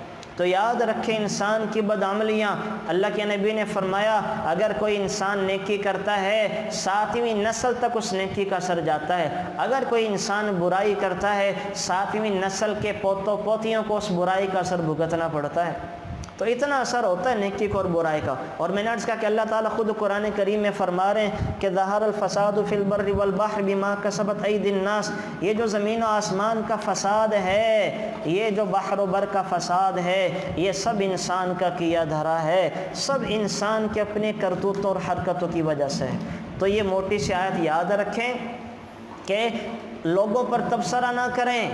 جب زمین پر یا آسمان کے حالات بگڑیں, آسمان اپنے تیور بدلے, سورج اپنے تیور بدلیں, تو سورہ روم کی آیت کو یاد کر لیا کریں جو اللہ کہہ رہے ہیں کہ زمین آسمان میں جو فساد اور بگاڑ ہوتے ہیں انسان کے کرتوتوں کی وجہ سے ہے. اللہ کے نبی نے فرمایا اعمالکم عمالکم, جیسے تمہارے اعمال اوپر جائیں گے ویسے اوپر سے فیصلے آئیں گے. اعمال تمہارے اچھے جائیں گے اللہ کی طرف سے اچھے فیصلے آئیں گے, تمہارے اعمال آسمانوں پر برے جائیں گے اللہ کی طرف سے اللہ کی ناراضگی غضب والے برے فیصلے آئیں گے, برے فیصلے آئیں گے. تو بہرحال ہمیں ان چیزوں سے بچنا چاہیے. اللہ کرے ہم اچھے اعمال کریں تاکہ آسمان پر ہمارے لیے اچھے اچھے فیصلے اللہ اتارے, اللہ برے اعمال سے حفاظت فرمائے. آگے سورہ لقمان ہے. سورہ لقمان کے بارے میں آپ کو میں مختصر سے چیزیں ذکر کر دیتا ہوں 5-7 منٹ کے اندر. یہ حضرت لقمان کون تھے؟ حضرت لقمان یاد رکھیں یہ بنی اسرائیل کے ایک بہت بڑے بزرگ تھے, بہت بڑے اللہ والے تھے. یہ نبی نہیں تھے, نبی نہیں تھے, حبشہ کے رہنے والے تھے. بنی اسرائیل کے ایک دھوبی نے ان کو خریدا تھا. یہ دھوبی ایلا شہر کا رہنے والا تھا. حضرت لقمان ایک عرصہ تک اس دھوبی کی غلامی میں رہے, پھر دھوبی نے ان کو آزاد کر دیا. جب ان کی حکمت کی باتیں مشہور ہوئیں اور لوگوں میں لقمان حکیم کے چرچے ہونے لگے. یاد رکھے حکیم سے مراد عربی زبان میں طبیب نہیں ہوتا, ڈاکٹر نہیں ہوتا. حکیم سے مراد ہوتا ہے جو حکمت کی باتیں کرے, دانائی کی باتیں کرے, عقل مندی کی باتیں کرے. عقل مندی دانائی کی باتیں کو کرنے والوں کو عربی زبان میں حکیم کہا جاتا ہے, دانا کہا جاتا ہے. تو جو لقمان حکیم کو حکیم کہا جاتا ہے اس کا یہ مطلب نہیں ہے کہ یہ طبیب تھے, ڈاکٹر تھے, بلکہ یہ دانائی اور عقل مندی کی باتیں کیا کرتے تھے. اس وجہ سے انہیں حکیم کہا جاتا تھا, اس وجہ سے انہیں حکیم کہا جاتا تھا. تو حضرت لقمان علیہ السلام یہ میں نے عرض کیا جب ان کی حکمت کی باتیں مشہور ہوئیں تو ایک رئیس حضرت لقمان کے پاس آیا اور کہنے لگا کہ اے لقمان کہ آپ ہمارے ایک عرصہ تک غلام نہیں رہے؟ حضرت لقمان نے کہا ہاں میں ایک عرصہ تک آپ کا غلام رہا. پھر اس رئیس نے کہا آپ نے یہ دانائی اور حکمت کی باتیں کہاں سے حاصل کر لی؟ تو حضرت لقمان نے فرمایا سچ بولنے اور فضول باتوں اور فضول کاموں کو چھوڑنے کی وجہ سے. میں نے 2 کام کیے, اللہ تعالیٰ نے مجھے حکمت کی باتیں عطا کر دیں کہ میں نے ہمیشہ سچ بولا, میں نے کبھی جھوٹ نہیں بولا, اور میں نے ہمیشہ فضول باتوں اور فضول کاموں سے پرہیز کیا. میں فضول کاموں فضول باتوں میں نہیں لگتا تھا, اللہ تعالیٰ نے مجھے دانا بنا دیا.